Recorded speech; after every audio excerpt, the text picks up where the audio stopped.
Low back discomfort in something like a deadlift or hinge-based movement is really common with mamas. And oftentimes what I'll notice, instead of getting that glute length, loading back, we orient the whole pelvis and dip into more of an anterior tilt.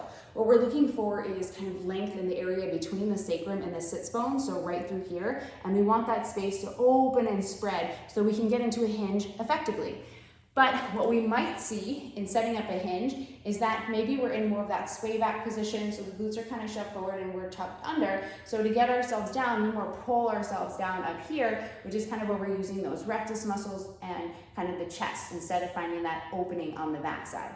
Another thing is when we go down, we reach a point, and then to get further, we use our low back, or we just kind of arch and lose that sac and the core control. So one of the things we want to work on is breathing drills to kind of get this stack and find our abdominals, get ourselves back in space so that when I set up in this kickstand hinge position, if I'm very pushed forward in my body, when I set up here, I'm gonna kind of feel like I'm falling on my face, and I'm gonna feel a lot of calves working instead of my glutes. So first we wanna think about breathing drills to get ourselves back. Then we talk about finding the position in the first place, taking my hands, kind of pushing myself back, feel this nice stretch in the hip, and that's where I'm at and where I stay, finding my weight over my midfoot, and then I can come up to stand.